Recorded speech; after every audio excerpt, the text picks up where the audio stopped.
My husband Richard died on a Tuesday in late October, the kind of day when the sky hangs low and the leaves cling stubbornly to the branches. I was holding his hand when the heart monitor slowed to a flat, indifferent line. The nurse unhooked the machines with quiet efficiency, and I sat there until the room grew cold, my fingers still curled around his. Our son James had been there earlier, but he'd stepped out to take a call from his office. When he returned, his eyes were dry, his voice clipped. "I'll handle the arrangements." "Mom, you go home and rest," I nodded, too numb to argue, and let him drive me back to the house we'd lived in for 41 years. The funeral was precise, almost surgical.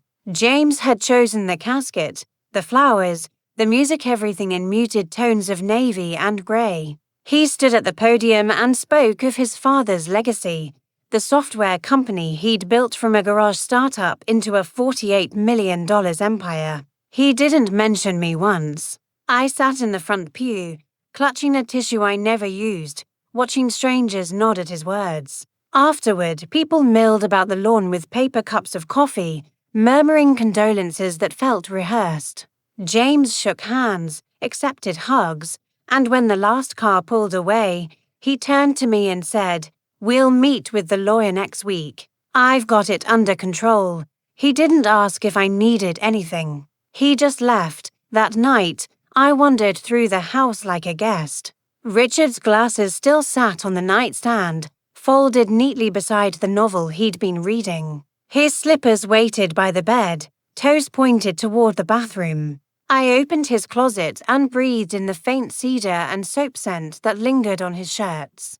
I told myself it was grief making everything feel off-kilter. James was busy, overwhelmed. He'd always been the one to take charge, even as a boy. I poured a cup of chamomile tea and sat at the kitchen table until the steam stopped rising.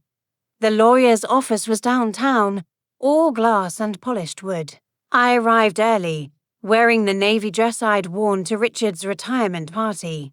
James was already there, seated at the long table with a stack of folders. The lawyer, a young man named Carter with a tie-to-tight for his neck, greeted me with a nod. Two associates flanked James, their laptops open. No one offered me coffee.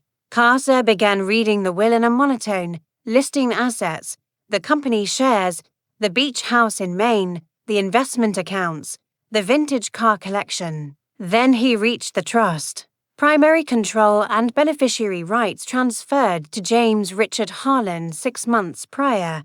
Per the decedent's signed amendment, my name wasn't mentioned. Not once. I felt the room tilt. Richard and I had drafted that trust together, late nights over takeout and legal pads, ensuring I'd never have to worry. I'd managed the household accounts while he traveled for work.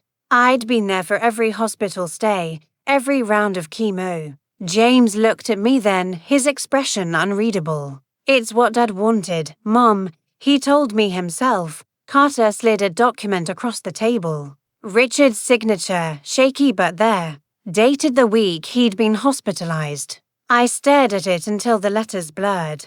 No one spoke. The associates typed. James checked his watch. When it ended, I stood on the sidewalk, the wind cutting through my coat. I didn't cry. I just walked to my car and drove home on autopilot.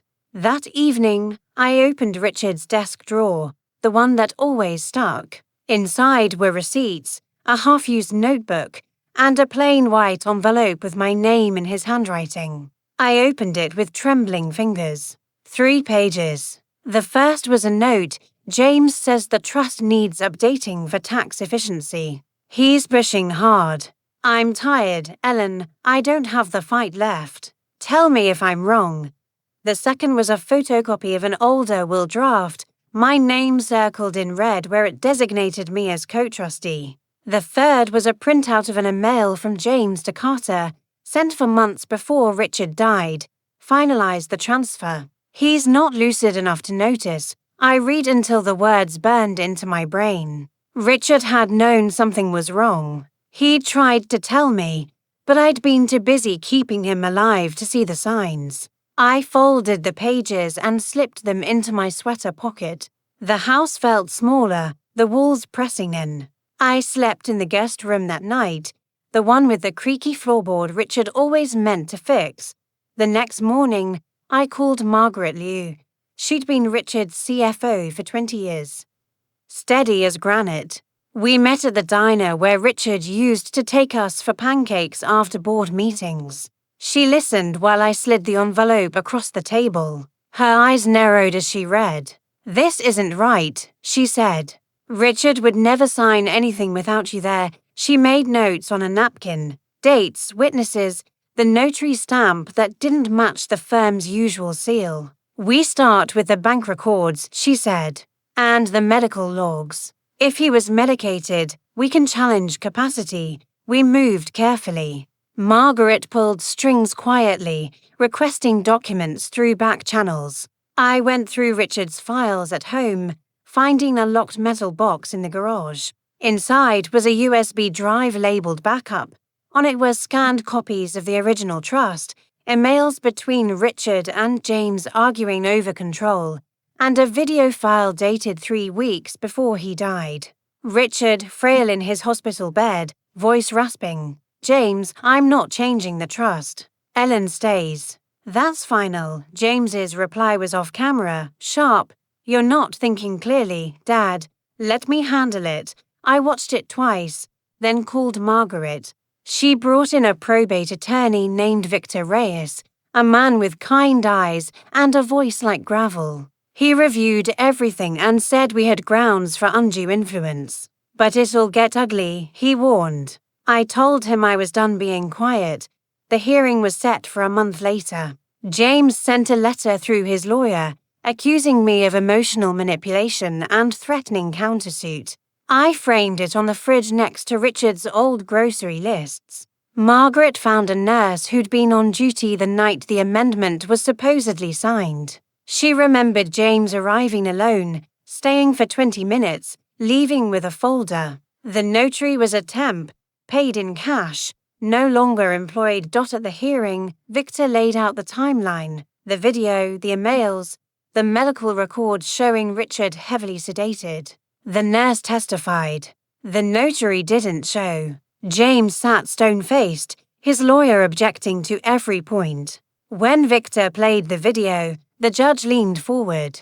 James's jaw tightened. I didn't look at him. I looked at the screen, Richard's tired eyes pleading for me to see what he couldn't say. The judge ruled in my favor. The amendment was voided. The original trust restored. James stood as the room emptied, his voice low. "You'll regret this." I met his eyes. "I already do," I said. "But not for this." He left the company within a week, taking a buyout and a non-disclosure agreement. The board asked me to consult on the transition. I declined a title but agreed to advise. I spent afternoons in Richard's old office, sorting through his notes, ensuring the scholarships he'd funded kept running. The house felt larger again. I moved his slippers back to our bedroom. One spring morning, I found a letter in the mailbox, no return address. Inside was a single photograph, Richard and me at the beach house, laughing over burnt toast. On the back, in his handwriting, "For the days you forget you're enough." I pinned it above the kitchen sink. The daffodils bloomed that week, bright and unapologetic. I walked the garden path Richard had laid brick by brick, and for the first time in months, I didn't feel like a ghost. I felt like the woman he'd trusted to carry the story forward, not as a footnote, but as the one who refused to let it end in someone else's ink.